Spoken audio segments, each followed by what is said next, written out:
Yeah, let's go on to a previous game. This was like on New Year's Eve, I'm pretty sure.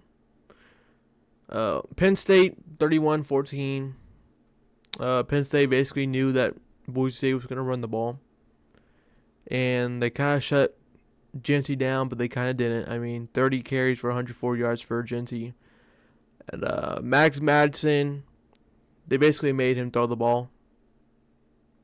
And that's why I figured I picked Penn State because I didn't know what their passing game was going to look like.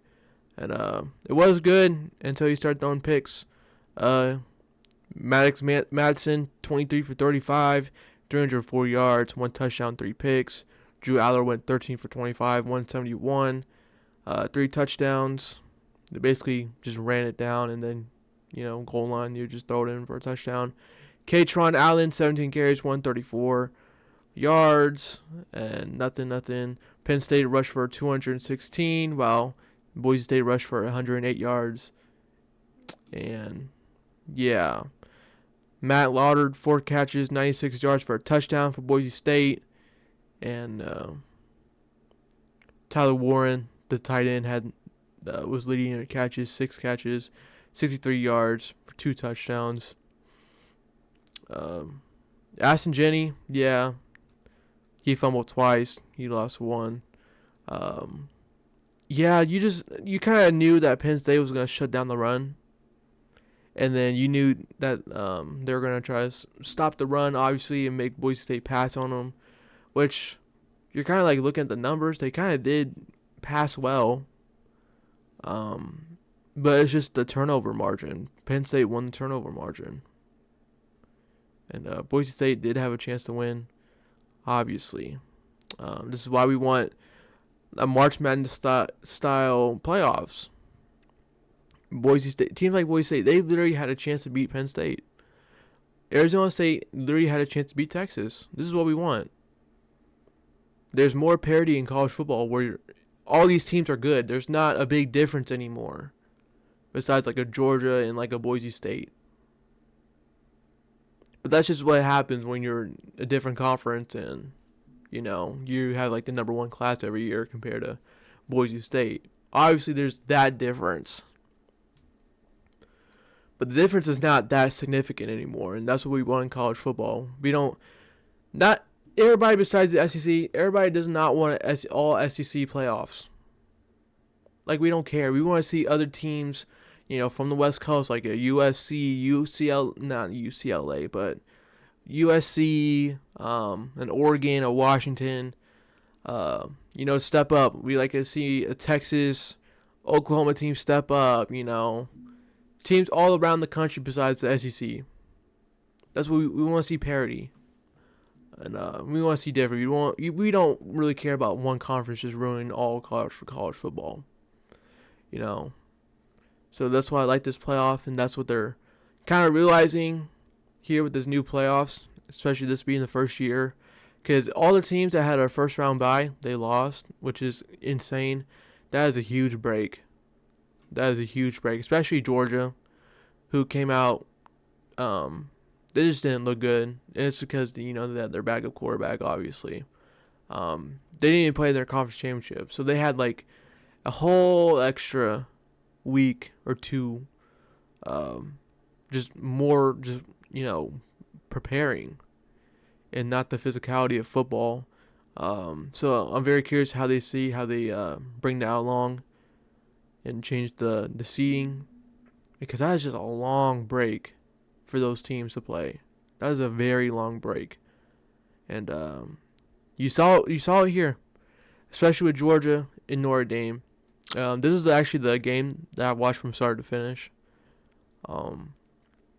Riley Leonard's passing stats didn't look good, or just his stats just in general, but that's because he's been pressured. He was pressured. Every time he dropped back, he was pressured by Georgia.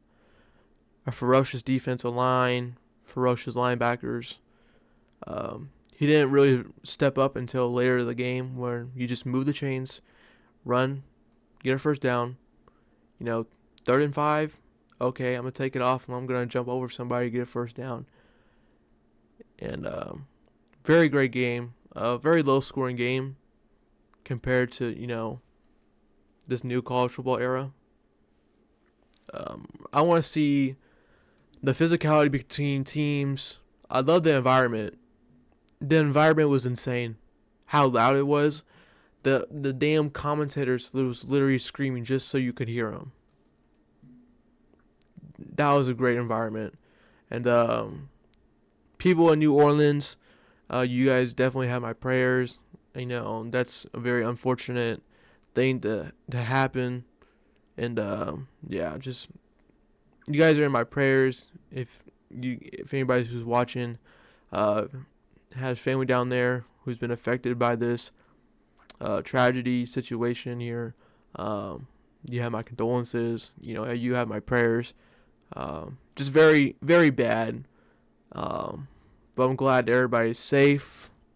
If you're watching or you're hearing about this, very glad that you're here, and you guys get to saw an amazing game literally the next day. But with this game here, very physical game here, very back and forth. Notre Dame's defense was amazing, very physical. So was Georgia. This was a defensive game. It was 0-0 first quarter, and then Georgia takes a field goal after a long, 60-yard passing play, and kind of ruled back because Parker Jones accidentally got in the ref's way. And my thoughts on this. Oh yeah, we're not doing that. My thoughts on this. He is a redshirt sophomore freshman, and he's clear up on the sideline. I don't understand. They're usually in the back where the benches are at, usually. He was clear up on the sideline. The ref ran into him. Was it his fault? Yeah, maybe he should have got back. But the way ESPN was showing them, every possession, every Georgia possession, they kept showing them like it was his fault. Georgia couldn't do a thing on offense at all. This was before he even got ran into. Even after, they couldn't do anything. Tim Preston here on X says ESPN showing Parker Jones again and again acting like he's the reason that Georgia couldn't move the ball, tackle, show discipline, or come up with the big play when they needed it. Do better. Well, I'm saying they showed him every time Georgia had the ball. They did. I feel like we saw more Parker Jones than the damn game. It was embarrassing. ESPN's getting a lot of hate because of this, and it's very deservedly so. This dude was a kid. Obviously, I'm sure me and him were probably the same age. But they just keep showing him and showing him. It was just why are we doing this? It was giving Steve Bartman vibes. It is insane. It was insane. And some of you, if you guys don't know who I just mentioned, brought up, maybe some of you guys do. It's one of my favorite 30 for 30s that they did on ESPN. Very, very, I love that documentary. So basically, it was like the playoffs, and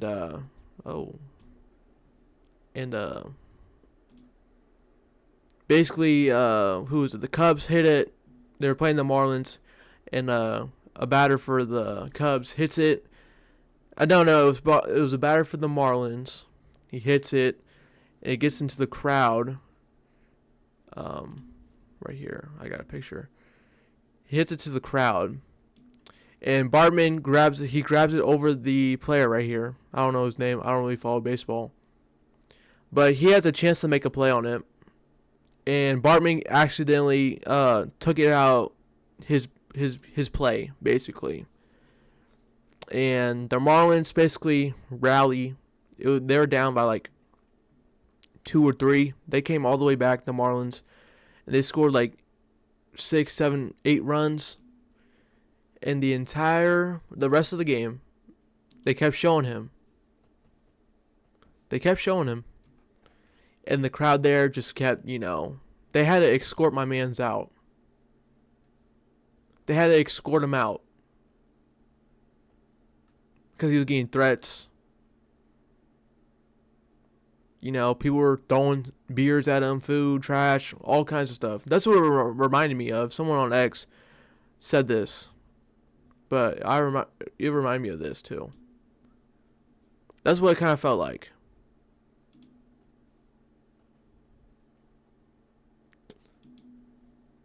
That's what I felt like. Steve Bartman. All over again. But get to the game, though. Gunnar Stockton, he played all right. 20 for 32, 234, 1 touchdown. Riley Leonard, 15 for 24, 90 yards, 1 touchdown. Riley Leonard rushed for 14 times for 80 yards. As ETN, 11 carries for 38 yards. Not a very good run game for Georgia at all. Though he rushed for 66 yards. Compared to Notre Dame's 154 yards. Georgia had a lot of drops. I thought Florida State was really bad in drops. No, Georgia's the worst team in drops. Insane. Aaron Smith, 1 catch, 67 yards. I think that was that long play when the ref ran into Parker Jones. And, ETN, they're in the red zone. He also fumbled. Gave Notre Dame the ball right back. And who knows what could have happened there. Gunnar Stockton fumbled right before half. Got Notre Dame a touchdown. This game would have been 10-3 at halftime. And then Kirby wanted to do some 2-minute offense. And the dude fumbled right at their 20-yard line. The next play, Riley Leonard threw it for a touchdown. And then the opening kickoff to the second half, Notre Dame had the ball, ran it all the way back for a touchdown, kickoff return touchdown, and then you just thought the game was over. And then it was 20-3, and then Georgia, they was cooking. They had Notre Dame's defense confused. That drive that they scored on for that touchdown, it was bad. And then it was 20-10. And you just thought, okay, Georgia's gonna come back because Notre Dame had a couple 3-and-outs, and then you're like, oh, here's the momentum switch, and this is when Georgia's gonna come back and win it. Obviously not. Georgia was not disciplined. They couldn't tackle this game. Marcus Freeman was just very smart in his approach, in his game plan, as you always saw when he threw the special teams out there, and then couple seconds later, he was like, you know what, offense, you go run out there. And that was brilliant. And, of course, Kirby Smart was saying, you can't do that. Obviously, you could because they didn't throw a flag. And, and earlier today, Kirby Smart's father did pass away, so my condolences to him. I read that online, so if that's not true, I apologize. But I read that online. So if that's true, my condolences are for him. I like Kirby Smart as a coach. Got nothing bad to say about him. But yeah, I think that's about it for these playoffs. Oh no, let me keep talking. Yeah, Georgia got out physical. Georgia was undisciplined. Georgia. If you ask me, if you saw my community post, I said if this was based on last year, Georgia should have never been in the playoffs because they didn't have a healthy quarterback. And I said what goes around comes around. And I do mean that. What goes around comes around. But let's go over these playoffs again. Texas Ohio State will play January 10th. And then Penn State, Notre Dame plays January 9th on ESPN. They're both on ESPN. And the winner will go on to play the national championship on January 20th, very late in the year, or very late in the playoff thing, majig, whatever you want to call it. But yeah, I'm very curious to see what happens in these games and whatnot. So yeah, let's just go from there.